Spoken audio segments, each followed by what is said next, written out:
Welcome to the Ed Ideas podcast. For those who are listening for the first time, thank you for picking up this podcast. Today I am joined by Melilizwe Gqobo, who is a VC incubator, VC mind trailblazer, I'd say, as well as an entrepreneur and startup enthusiast who is quite passionate about helping leaders and founders navigate the world of the VC space, investment, go-to-market. How are you doing?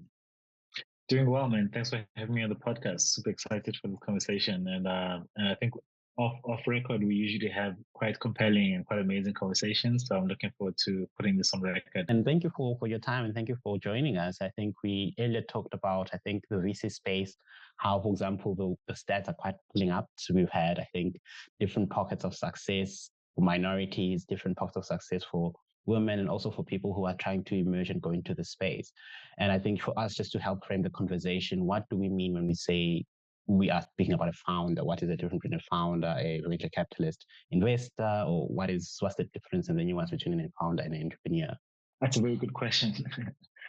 So in technical terms, what I'd say a founder is somebody that has, found an idea, went out and validated it, built a product that's compelling, and has gotten to a point whereby they essentially building a company out of it and basically taking it into market. So I'd say from a technical perspective, that is my understanding, like you've actually incorporated and founded something. An entrepreneur, I'd say, is somebody that has the ability to be enterprising in whatever facet of work or, into the market. So I'd say, for instance, I grew up in the township, and as we all know, in the township, there's everybody's selling something, but it doesn't necessarily mean that they went out of their way of like, I'm identifying a problem. I'm going to, go out there and test and validate my hypotheses. I'm going to build a compelling solution, a product out of it, and then I'm going to take it to the market and incorporate. So I think entrepreneurs are mainly people that have the ability to say, look, right now, I have this amount of resources available to me, and I'm trying to get to this point, and I want to be enterprising in getting into the market. So the person that you see on the sort of like on the food stores that are selling, I don't know, vegetables and fruits and everything, those are entrepreneurs. Those are the lifeblood of the economy, in my opinion. And the founder is more like they go through this very curated process to get to a point whereby they incorporate a venture, which then they can take it to the market and hopefully raise capital and grow it. And hopefully at some point, either they IPO or they exit or they go through some form of M&A, merger and acquisitions and such. So I'd say from a technical perspective, the difference between the two is the process. For founders, particularly for our conversation, what are the common challenges that you've experienced in your relationship with other founders that people come to you and say, hey, I'm struggling, for example, to access markets. How can I go about that? There's probably a whole lot of documentation behind this where there's always these surveys that go around. I know that also with the different entrepreneurial programs and accelerator programs that we've worked with, we've sort of like always wanted to check the temperature as to what's sort of like the challenges that are out there for founders. And obviously the number one will always be access to funding.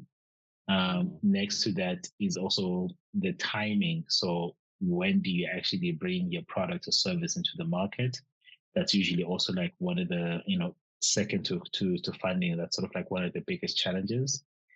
Thirdly to that, building the correct team to actually really execute what the vision or the product is for the actual venture itself.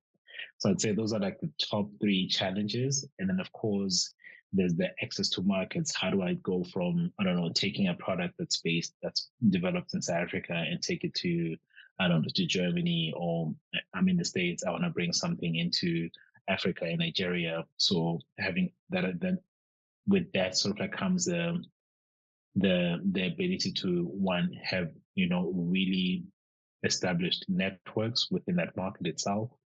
Not coming in also from this, I know better, but I really taking the ability to say, I want to learn about that market. If I may maybe use like a particular case study where I felt like it really went well with regards to just like a founder coming from a different region and then basically implementing the solution in a totally new market, is the case with Bolt, right? The e-hailing company. So it's founded all the way in Europe. And essentially, what they did is that because they were competing with Uber, and Uber was just like this monstrous startup that was largely backed by, all the big names in Silicon Valley and in and around the world. And here comes this small startup coming out of Europe, out of a small, not the biggest town, or the most well-known towns in terms of like the startup culture itself. But even though it had some traction as a town itself, Tallinn, and they essentially said, we're not gonna, fight Uber in America, but we're gonna make sure that we fight them in a different market, which they don't know much, and that was Africa. Because when Uber came into the African market, they essentially thought that things would work as the same way that they worked in America. So people would be paying with credit card, such and such, and lo and behold, when they got into the market, they soon realized that there's like a whole lot of people that are unbanked, right? Sort of like what is called the unbanked economy. And what Bolt did differently is that they took the time to understand the market and said, we're going to come into that space and actually offer a service that allows people to pay cash, because they had taken the initiative to understand how things work within the market. And that's how they beat Uber within the African market, in terms of like really getting into this market and dominating it. And then Uber realized, oh wow, we're really losing some ground here, some market share from these guys, just purely because within their service offering, they made it a point that they understand that how things work here in Africa, it's on a cash basis. So that's like a beautiful example around how do you understand, when you're looking into expanding into a new market, really take the time to understand, walk the streets, interact with the people, not necessarily only stay at a high level where you're building your relationships either with corporates or governments, but just like understand how things operate from a day-to-day basis. But yeah, hence within also your pitch deck, there's always that one slide, especially early days, where it says, where you're supposed to communicate why now? Why is it that you feel like your solution is at a perfect, inflection point for you to be able to bring it into the market. And then third is to that, like really bringing a team that we feel like, okay, within this team, we can bank, because at the early stage, you're banking on the team more than the idea. So you're banking on the people to execute on this idea. So I'd say those are the top three, and then definitely four, being sort of like the go-to market strategy and how do you enter different markets. Yeah. Yeah, and describing that, how would you say, for example, your entrepreneurial roots as well? Because you switched, I think, from entrepreneur into the space and matured into VC and helping other founders or entrepreneurs as well navigate this turmoil of figuring out the fine setting of their offer. How was your journey like in terms of that? What were the key lessons that you now share with other leaders and other founders in the space? That's a really good question, because if I have to really take it back to where my entrepreneurial journey really began and how it's sort of like evolved and what are sort of like the lessons that have come along, that is, so I started off as an entrepreneur, coming back to what we're describing, what's the difference between an entrepreneur and a founder. And the reason why I became an entrepreneur was primarily because I wanted to be financially independent from my mother, who basically raised my brother and I on her own, and money was a little bit scarce. So one of my first entrepreneurial ventures, I guess, was I sold candy that was not legal at the school, just like sort of like off the books kind of situation. So back in the days, there used to be this notorious candy called a push pop. So it was like basically this candy where you could put your finger into it, and it was banned at schools because it was so distractive in the lessons, because kids would just like eat this push pop, and it was banned at the tuck shop. So I'd buy them outside of the school because kids wanted them. It was a craze back in the late 90s, and I would sell them. So that was like my first entrepreneurial experience. So I was like, oh, you could buy something. So I saw an opportunity. I was like, oh, kids will want to eat this anyways, and so did that. And I think the lesson there was us like having the ability to identify, an opportunity, because kids would still buy them, right? I realized that I kept on being entrepreneurial and being enterprising. So I started different businesses. Some of them worked, some of them didn't. I think the founding element really came much more later in my age. So I think I must have been around 20, 28, when back then myself and a friend of mine founded a company, which was sort of like a consulting agency where we consulted with NGOs and corporates. So that became okay. Now we see an opportunity. So we saw the opportunity that a lot of NGOs in the market were ran by elderly women who basically don't have the education to be able to, put together a proposal, approach corporates for them to be able to have access to grant funding for their projects. Um, and so we saw that, and then we went out and validated that. So we would visit all these NGOs in our communities and literally would tally it up and say, out of the 30 that we visited, all 20 of them are ran by women that are above 60 years old who have literally grade 1 or grade 2. So we understood, okay, now we've got a very clear problem that we're identifying. We validated it. And then we built like a service around that where we essentially said we would then build, sort of like proposals and concepts and sort of like projects for them, and then take those and pitch them to corporates so that they'd be able to have access to grant funding. So that was sort of like my entry point to like really being a founder of an entity, whereby I've gone that route of like identifying a problem, validating it, you know, coming back and building a compelling solution out of it, and then basically then, selling that and taking it to market.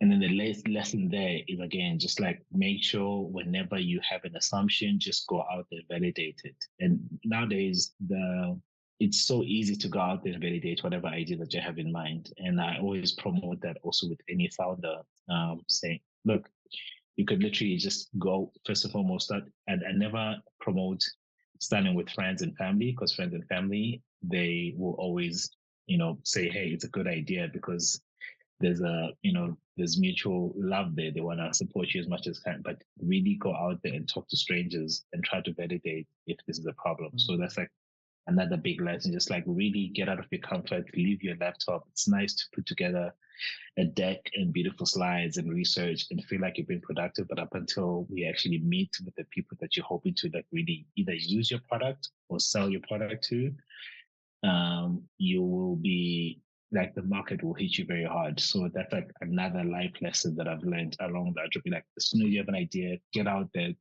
go to a mall, go to like an area where it's big, go to where you feel like your customers and your users are, and just talk to them. To say, I'm gonna go out there and talk to 20 people.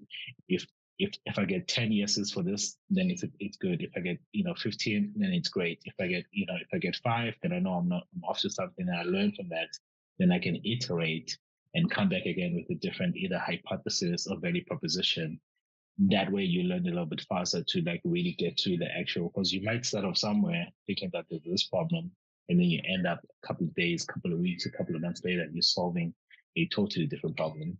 If I had to like sort of like summarize it from a point of like my entrepreneurial journey as to what have I learned, one, if you have the ability to identify an opportunity, go for it. Second to that, if you really want to be serious about it and founding a company, once you've identified that opportunity, go out there and validate it and talk to the people. Get like, both qualitative and quantitative data to understand like now it'll shape my value proposition that I can bring into the market. Go out there and test the value proposition and talk to people and say, hey, if I had to provide X to solve B, and it will cost you C, in order for you to be able to benefit with D, would you be up for that, right? And if people say absolutely, then you basically just say, hey, can I just maybe, I don't know, have your email address? Because then now, because that's data, then you can come back to them, right? Like Mike Tyson once said, like everybody always feels like until they've won, until they, I don't know, they get punched in the face along those lines. Like, and the market has the has the ability to punch a lot of founders in their face. What then after that takes a good successful venture? Because you find in our landscape, a lot of us are on the journey of refining, really fine tuning the offer, and say access to credit or access to funding is always almost skewed from what your process shows. Even that one slider, why now, may not be as competitive as the other why nows. What would you say are the standout factors that make ventures really successful? Even though you've refined, for example, the why now, the value proposition, like what are the standouts from, for example, saying, I'm going to be the next Netflix, for example, or I'm going to be the next Bolt. Yeah. I think it boils down to execution, but if I had to really crystallize it to one thing, it's execution. So if we again, just let's say, borrow from like a couple of references, right? So before Facebook, there were several other social network platforms. What made Facebook what Facebook is today is just that the maniacal execution that Zuckerberg had with his team, and just like really focusing on saying, we're just gonna like, our differentiator, we're gonna get into the market and we're just gonna like really take over, because we had MySpace, we had Friendster, and many other different platforms that were there before. But the difference with Facebook is that these guys really strategic and very maniacal in just like execution, just understanding our go-to-market strategy. We're going to first focus on like universities. And within those universities, let's make sure we like sororities in America is what they call, and we just get into that. And then from there, they just grew organically because they understood also they had this network effect. So just like execution, understanding, and then again, the execution comes with that point that I mentioned, like having a team that that can actually really work on it. So that's why they got funding so quickly thereafter, when they had a couple of, I think they raised their 500,000 round when they already had Harvard. And then that's when they had the traction, they had the data, and then they got their first, check signed. And then from there, they were basically unstoppable. If there's one thing that really, differentiates or gets you to the next level, is just like this ability to focus and this ability to prioritize and this ability to like really execute on your plans, because that'll be the differentiation. Because we could have the same idea, you and I, and people can say, okay, we're giving you 100 days to execute on this idea, and then we'll come back in 100 days and measure how far you've gone. If I'm slacking and you are on a daily basis, have a very clear, like, okay, today, this is what I'm doing, this is how I'm measuring it, and this is where I want to be, and you just like really executed that, we'll see it in 100 days, the difference. In 100 days, you either get the check for 50K or 100K, and I don't, and then I need to take another 100 days to make sure that I do that.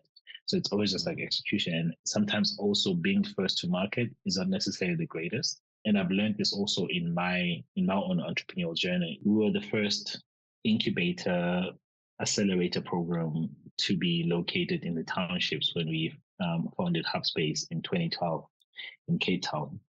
And it was great because a lot of people prior to that, when we started pitching the whole idea in Cape Town, you could literally in 2011, 2010, after the World Cup, because all eyes were on Africa, specifically South Africa in that sense, there was an influx of like entrepreneurial and startups and hubs and incubators that were popping up. But you could literally close your eyes and throw a stone and you'd hit one within the central business district of Cape Town.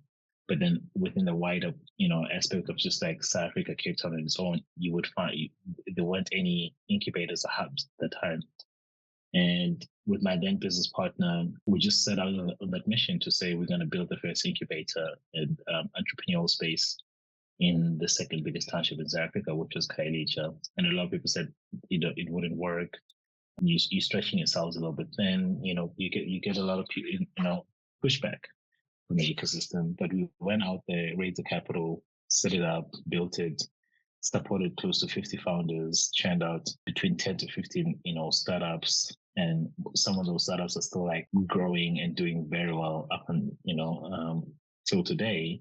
But then we had to shut down because we had scaled so quickly. We scaled in Khayelitsha, we scaled in Stellenbosch and Kayamandi, we scaled in Philippi because we just like need to prove that we can actually do this. And lo and behold, the rest of the market was moving a bit slower. As you know, in South Africa, that we have this concept called, enterprise development, where essentially the bigger companies need to support the smaller companies. And that was basically our business model, that we'd get enterprise development, funding to support the founders that are coming from the townships. But the corporate South Africa was a bit too slow to catch on that you can actually put and invest money into entrepreneurs that are coming from the townships. Long to short, 2015, we closed down. And I kid you not, a year later, one of the oldest and biggest and well-funded incubators that was based in Woodstock opened up their first branch in Khayelitsha. But of course, they had the support from the city of Cape Town. They had the support from, several, corporates from South Africa because they'd been around way longer. So it was easy for them to take a bit of money from their budget and do this thing because now we had validated for them that this is something that can work in the township. So it's also not always great to be first into market, but what we wanted to showcase is that these kind of models can exist in these kind of spaces. So in that sense, we achieved what we set out to achieve. Whether somebody else comes in and actually does it, at a different scale and at a different resources, that's great, And I'll always be grateful for that opportunity because at some point, who knows, maybe it would still be the case today that we don't build incubators and accelerators in the township if somebody hadn't said, no, that is wrong, and we're going to prove that it's a case. And then now we've got incubators, accelerators, and entrepreneurial programs in Soweto, Mamelodi, literally when we closed down and I relocated to Switzerland to study, I would still get emails from people who would hear about Hubspace, either from, the interviews that we did online or just through some publications that we had been covered on. And they'd write me, hey man, I just want to have a call. I want to do something similar. I kept on getting these emails from different people for like a year straight, which was great because then it became this domino effect where it's like, now it's possible. Now we can dream. Now we can build such spaces in the townships. And it doesn't have to be only at the waterfront or. Just touching on the township economy, I know like it's quite big. I know it's often left on the whims of its own survivals. There's little to integration. There's little integration to the main economic hub of a lot of different countries. How do we overcome the challenge or the challenges that a lot of, for example, founders that are in the township economy face? That's a really good question, man. I said this also to like a friend of mine who, funny enough, after we closed down Hubspace, he did sort of like a short series on interviewing like, founders. And it's so crazy because I was watching that video a couple of days ago. It's like an 8-year-old video. I just stumbled upon, I don't know what I was doing, but I found it. And I remember saying to him, like, if I had to reimagine a Hubspace 2.0, our primary focus with Hubspace essentially was to support social businesses, social entrepreneurs, and really bring in innovation, a new way of addressing our social problems and building businesses. But I remember saying to him, like, if I had to imagine a 2.0, it would be really to support the businesses and entrepreneurs that have operated within that market and have stood the test of time, and basically make sure that we build a space that supports and elevates their businesses. Just like we were saying in the beginning, the entrepreneurs that are running either, your fruit and vegetable stalls, running barbershops, running, internet cafes, running, all these different, businesses that have stood the test of time in the townships, whether it be also bars and restaurants and the moms that run their small kitchen where they said essentially selling food to the taxi driver economy. The taxi driver economy on its own is just like, it's one of the most lucrative businesses in South Africa. It literally, they transport 15 million people on a weekly basis, like literally the backbone of the economy. If that crashes, we've known when they go on strike, it has such an impact. To your question as to how does one support entrepreneurs within those markets? I think one is just like access to resources, which is what we were doing with Hubspace. It's like it makes such a difference when you can say that I have an address for my business. And if you're booking a meeting or a potential, collaboration with a partner, you can say, you can come to my office. I'll reserve a boardroom space for us to have a conversation, have a presentation. It just empowers you. You show up differently as an entrepreneur when you say that my address is at X and X, and you can because most of the entrepreneurs in the township, they don't have that formal structure of doing business. So one should not underestimate the ability to have access to just like proper infrastructure to do your business. So that'll be one. So really building more spaces, co-working spaces, incubators, like that is so important, because then you don't have to go out of your township to do your business. You can just get out of your house, walk, and actually go to your office and work from there.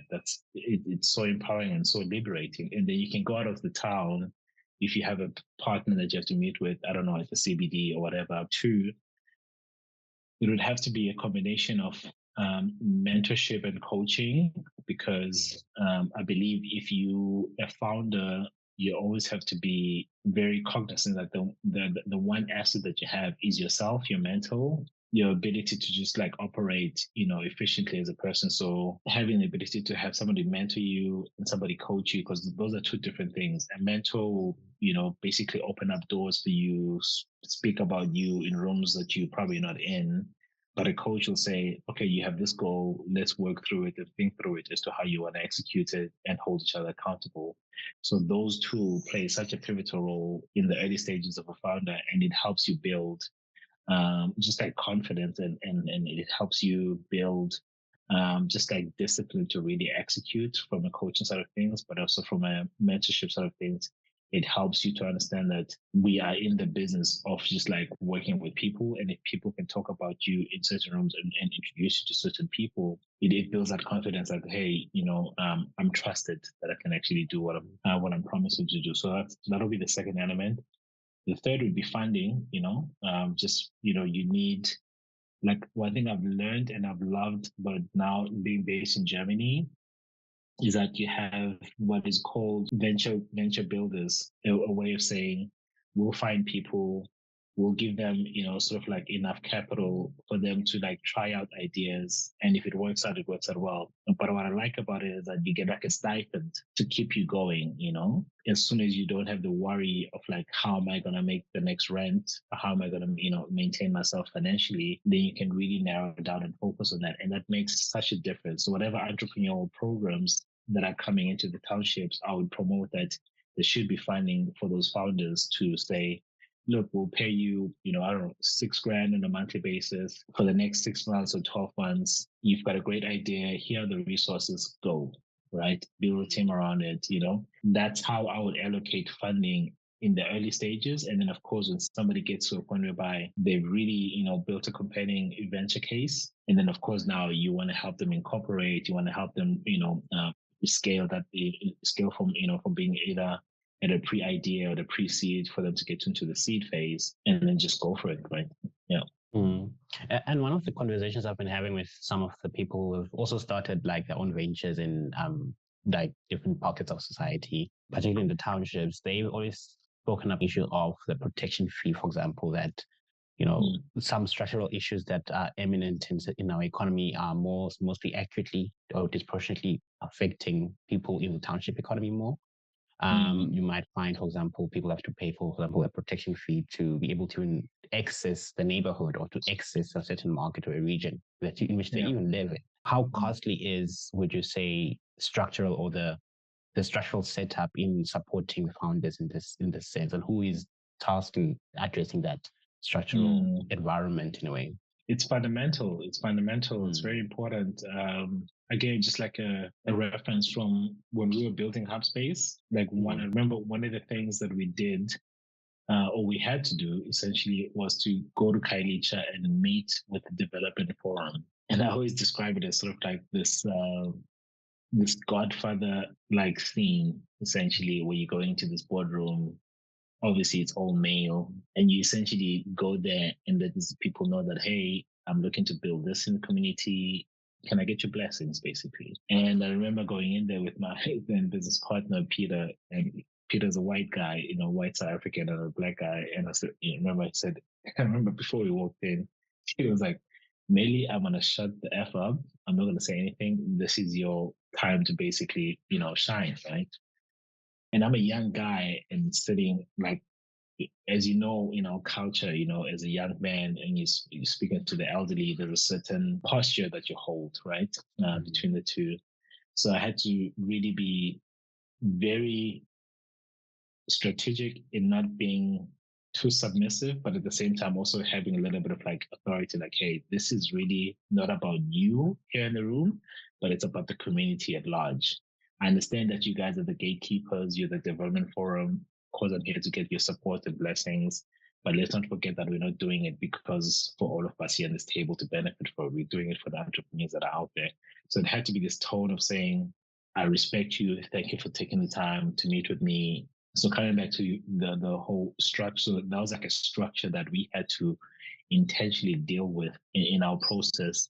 I know that also in the communities that I grew up in general, I've heard from about this whole protection fee situation. And years ago, we tried to build like Internal Development Forum back in the days with my mom, aunt, and like other, prominent business people. It was essentially blocked off. That worked. Now it backfires because now there's these structures these informal structures that are in place where people are asking people for protection money.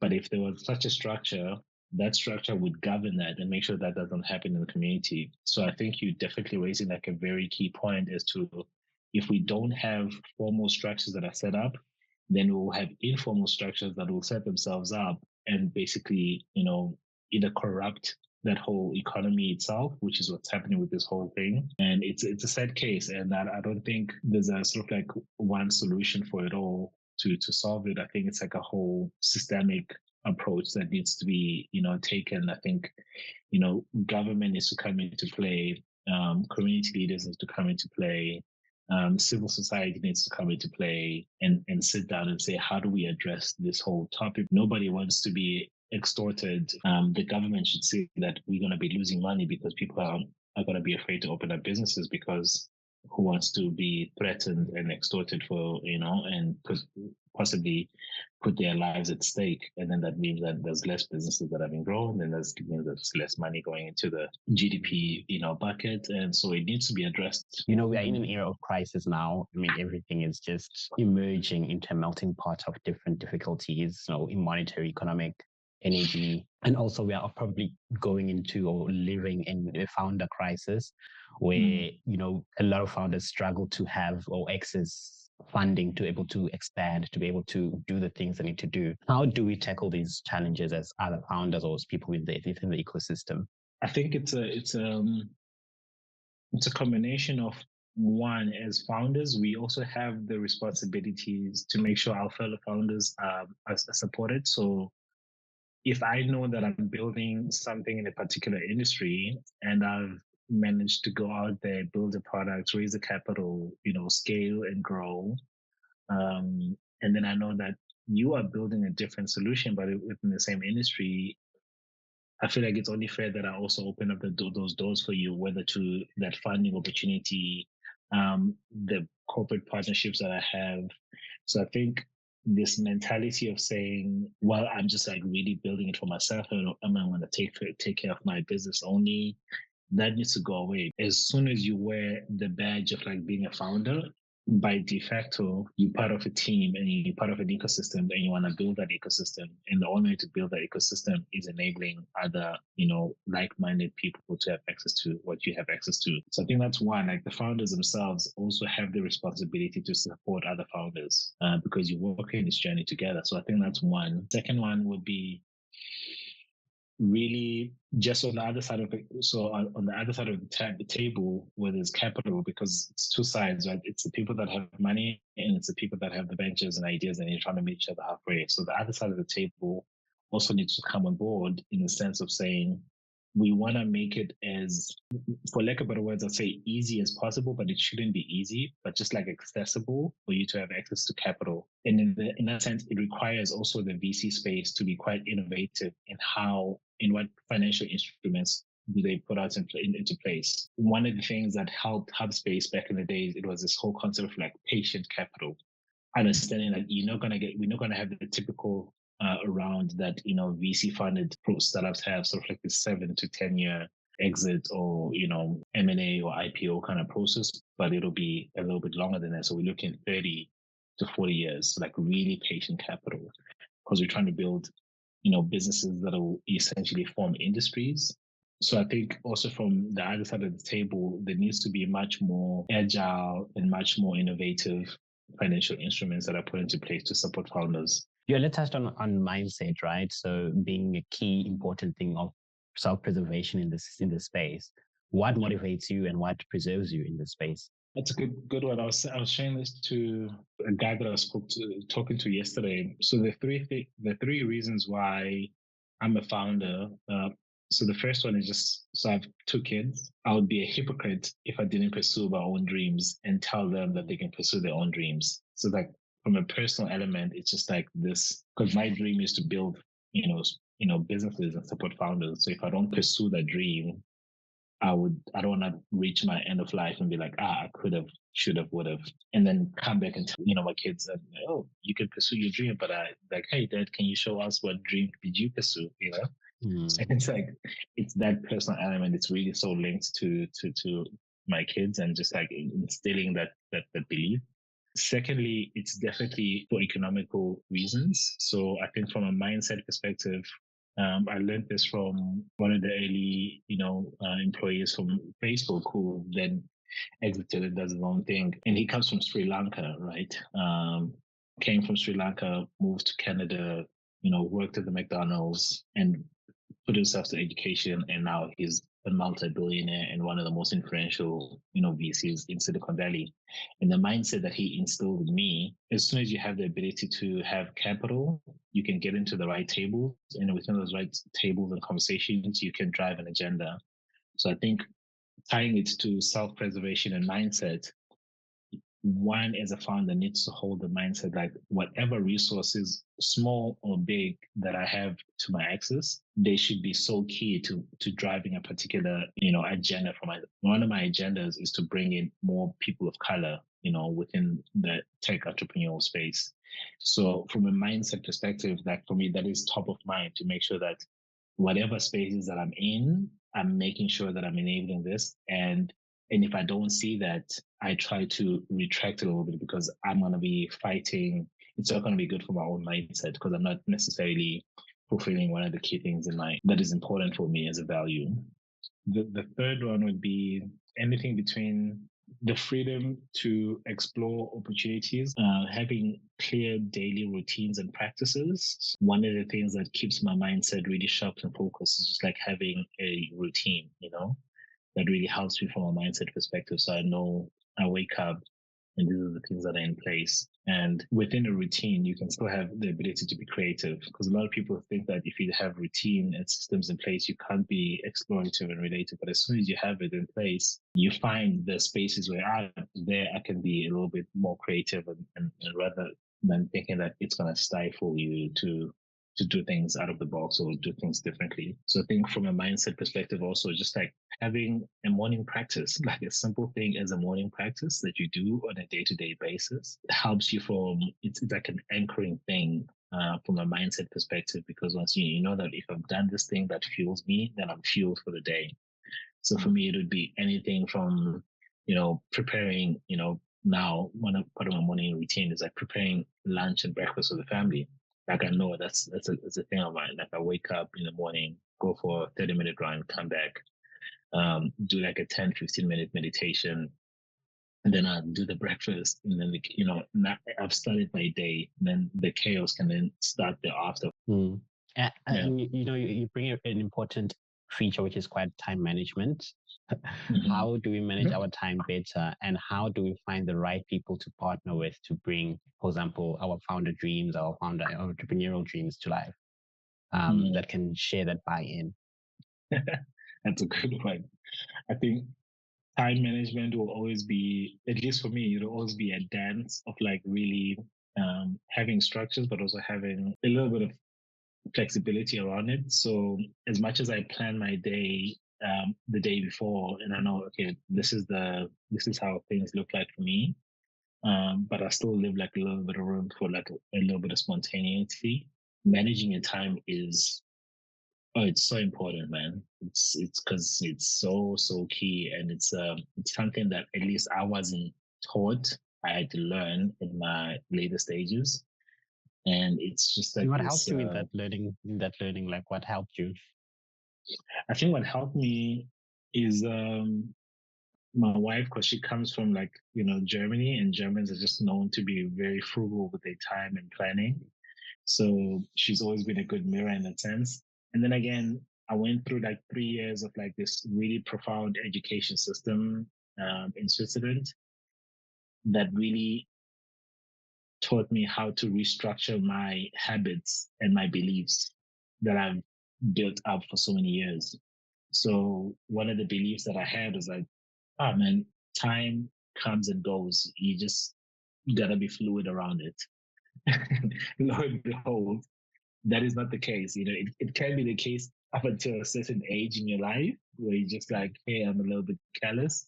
And every day we'd have morning practice, we'd have our classes, we'd have lunch, we'd have our classes, and then we'd have afternoon practice where we essentially just like an afternoon checkout. How do you do? So like it taught me it took away this belief, and it doesn't help that it was in Switzerland where Swiss people are just like also pedantic around their time, right? In time management. I'd say I've become way more disciplined in my timing in the past 10 to 15 years, just like really making sure that I'm optimizing. And now that I have kids, it's even become even way more important that I make sure that I'm doing justice to the time that I have, the time that I'm available. Yeah, and you touched on like the representational element of it, right? Like your success, tying your success to bring more people of color, for example, to the table, and being more intentional with that, right? In your opportunities. How do we in our own spaces and in our own, I guess, founder hats, create more equity for other people who are from minority classes or from minority groups? Mm. Just like how I'm going about it from my side is just like really being intentional with finding people, either female founders or people of color, and collaborating and partnering with, especially in what I'm building right now. So it's just like a priority for me. I think also taking up space, like not saying that space is only meant for X people. So there's just like showing up there and really taking space, and showing up and not feeling like you don't necessarily belong. I was saying this to a friend of mine on Wednesday where I went to an event here in Munich, and I could literally count with one hand the number of like people of color that were in the event. This is an event of about, let's say, easily 1,500 people, 2,000. Obviously, I didn't see everybody, but I counted with maybe one hand the people of color that I saw, maybe two hands, let's say, to be generous. Maybe 10%. Right. So that's very, very, very small. And I was saying to him, because I got on a call and I was talking to him and letting him know that I'm attending this event, but it came up in some context. I was like, yeah, man, it's not necessarily as much as I'm here for work, but I'm also here for this agenda to make sure that I show up as this young Black founder in this space that is predominantly white Germans and white male Germans at it. And show up in a way that there's no intimidation at all. But like I'm also here, and let's engage and I had an amazing time. I met some interesting people.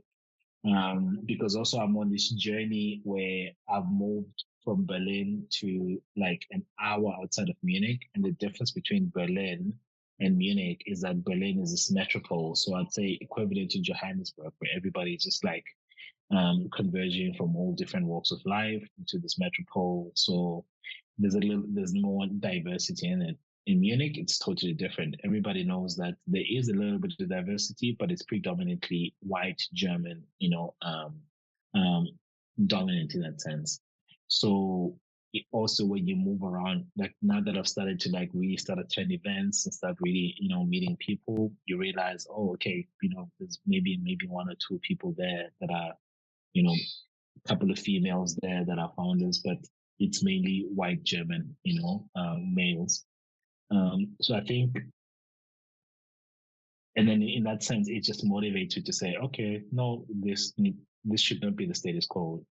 So that's like really creating tension, but also from a personal perspective, living in a small town just outside of Munich, having kids that are, of mixed race. Like one of the key things that my wife and I have agreed upon is that we need to be intentional in really creating a community where they can see people that are like them, right? So And so we literally on our way now, just like starting to set up this WhatsApp group, possibly in the next coming months, and say whatever person of color that we see or minority, we just add them to WhatsApp group, and we just create spaces where our kids could also have access to, and not only see just like white German kids, but also for them to see, to hang around so that they feel like, hey, there's more of me rather than less of me. Wow, that's such a Yeah. powerful. Yeah, that's such a powerful Mm. concept to actually have. And I think what's so tied to that is the responsibility for founders to create community, right? Yeah. How do founders, so what are the key tenets of community that you are specifically hoping that more founders build upon in their community dreams? Mm. I think definitely in the tech space, we definitely, Yeah. there's some really great initiatives in Germany. It's like Black in Tech is one of the bigger communities that's based out in Germany, and they're like growing to other.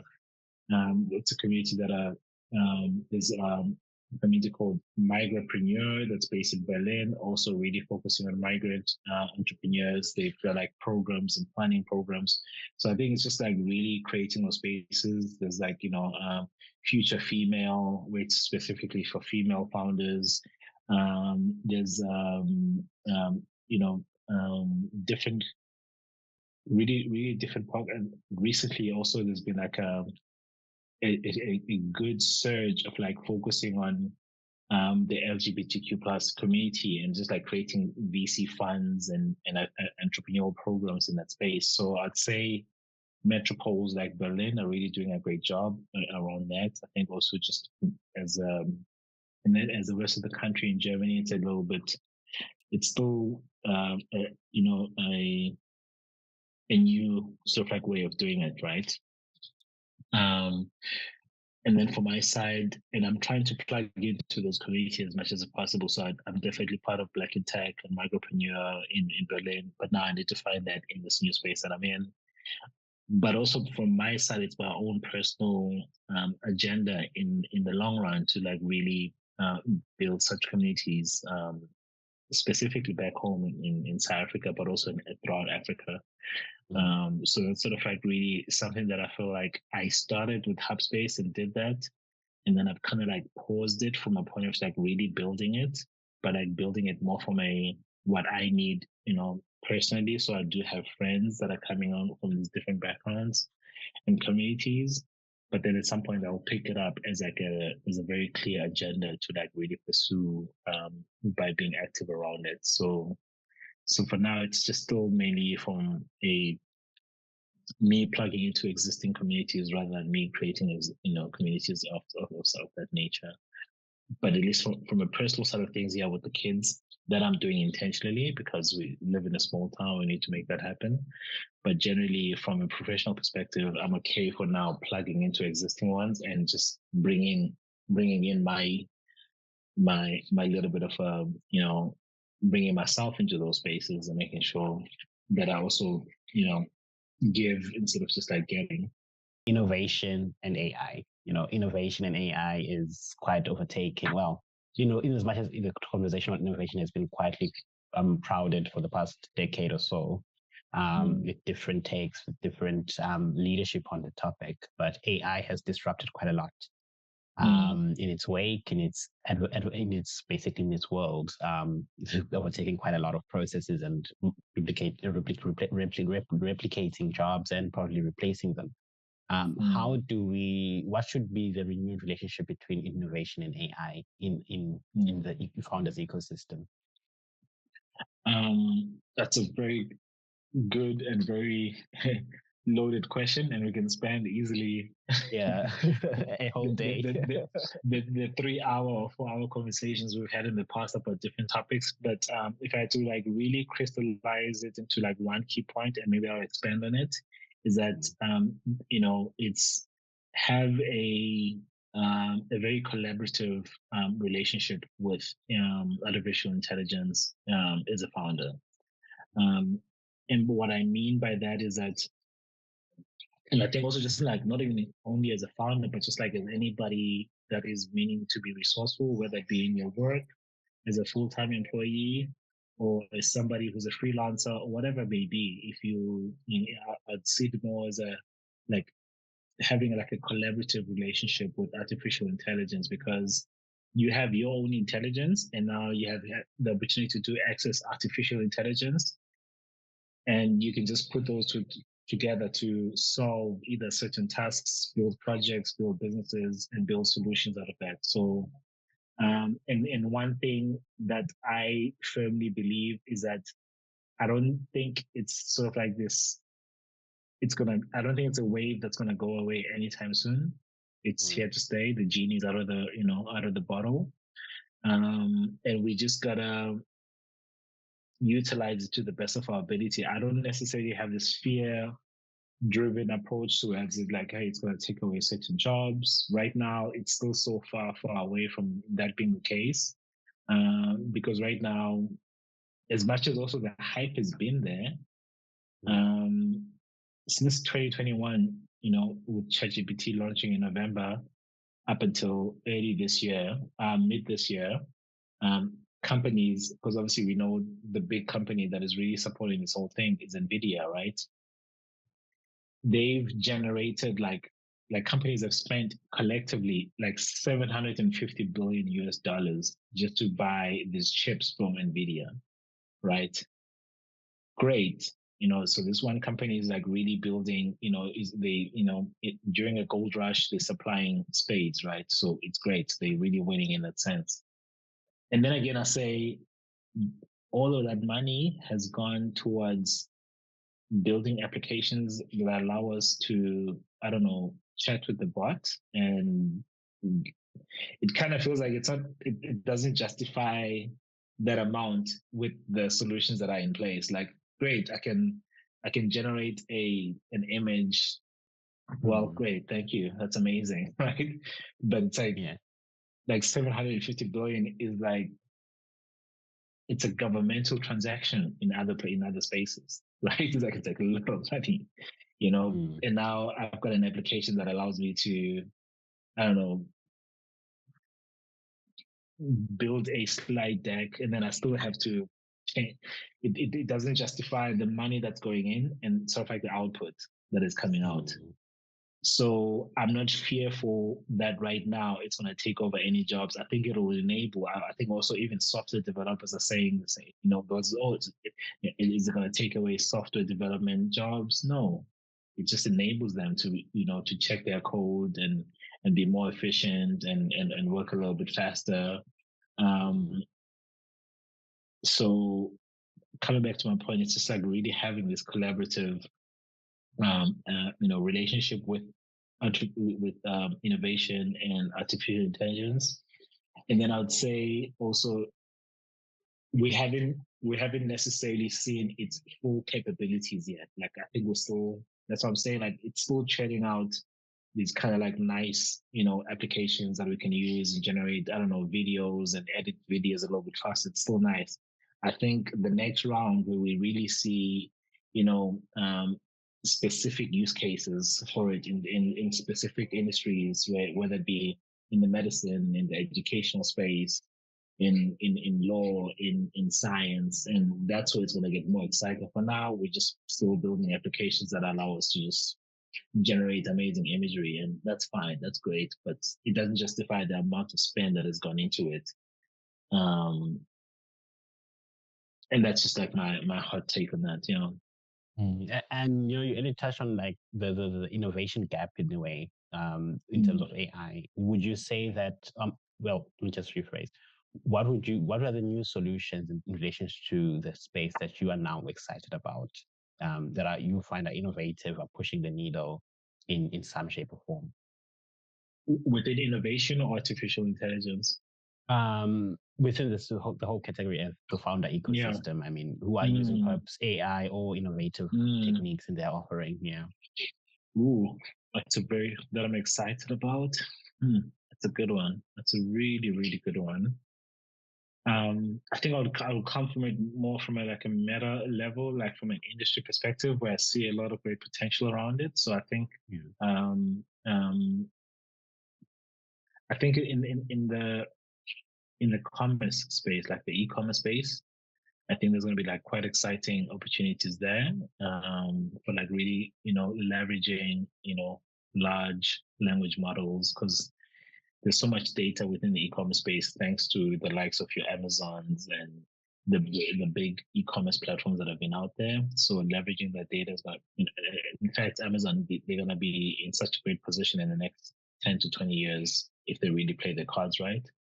Um, I think definitely in the health space because again, health is driven by data. So there's large data that are in hospitals, clinics. So I think there's going to be like quite a lot of exciting opportunities within that space. I was talking to a founder at this event that I was in and they basically building a solution that allows to sterilize tubes because most of the infection that happens in hospitals for people and which then sort of like feeds into the whole antibiotics industry, which is a huge industry. It's just really the tubes that are currently in place are just like infected, and these guys are using lighting to basically disinfect these tubes so that we cut down on bacteria, and then that sort of like impacts the distribution of like antibiotics. And I was just saying, them tackling that whole monstrous opportunity on its own is just because every time you go to the hospital, people just like, oh, we'll give you antibiotics. If you're in the hospital and you happen to be infected, we'll give you antibiotics. So if they had to solve that, it's such a dent on the pharma space, which then would be the next space that I feel like, is tied into the whole health space as to where there's like a whole lot of opportunity to like really, um, tailor-make medication specifically for Bandile and tailor-make medication specifically for Melilizwe. So that's like another, space where like, biotech and so on. A lot of people talk about law, but I still think law will be governed by human beings for a very long time. And I hope that's the case. But I don't trust that we put our governing systems towards a piece of technology, whatever it may be. I don't think that it's borderline dangerous in my opinion.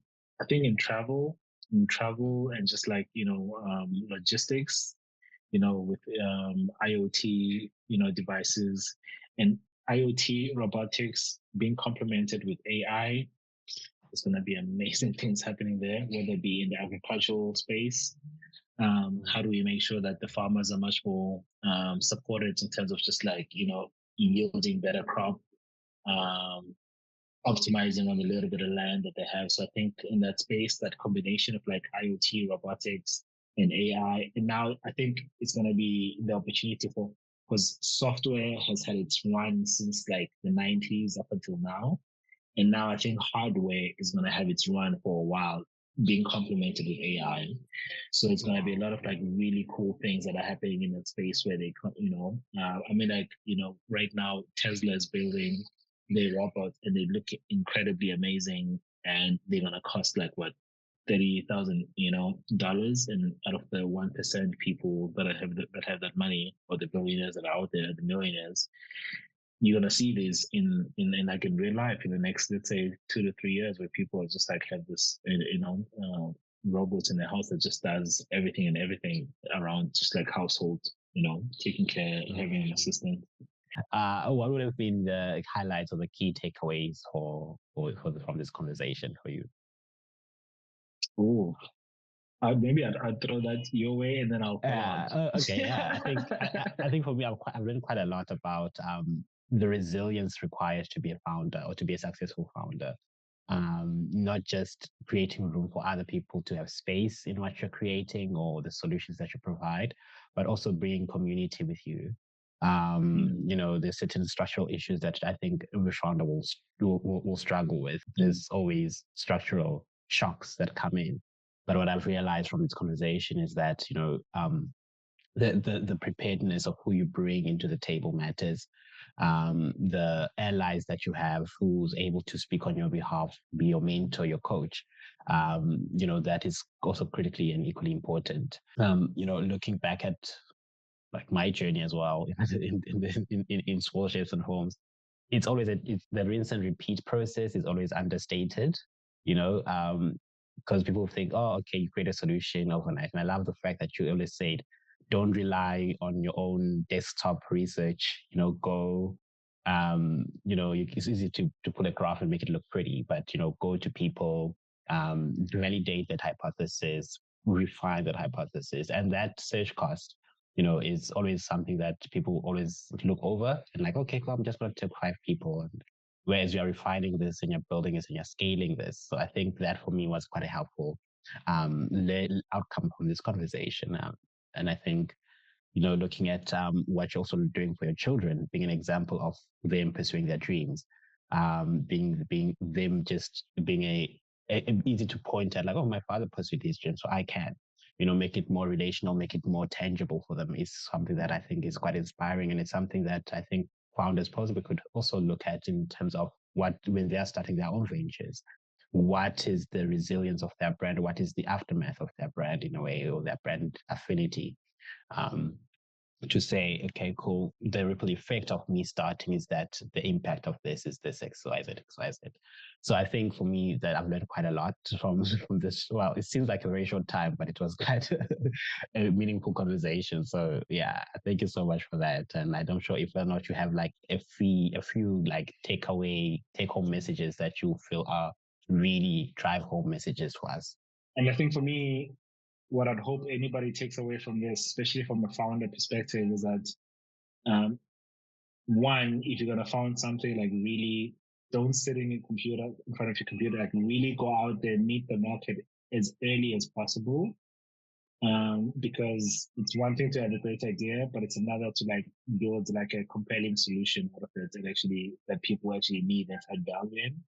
So if there's anything like I really want to emphasize when you're like building something, like really go out there and talk to your customers and talk to your customers until you exit your company, because you will always be reiterating. So it's not only a phase that you do once and then you're finished. It's always recurring. You're always doing it. So just build that mindset and that habit. Tied to that, having your own mindset as a founder. So like having rigid, morning practices that take care of yourself, your mentality, having a very clear why as to what you're doing, why you're doing what you're doing. That's very important. So definitely emphasize on that. Thirdly, do your part to build the community, whatever community that you're building. Do your part, find your role, find your unique, selling point that you bring into the community, and just like really amplify that so that it amplifies the community that you're building into.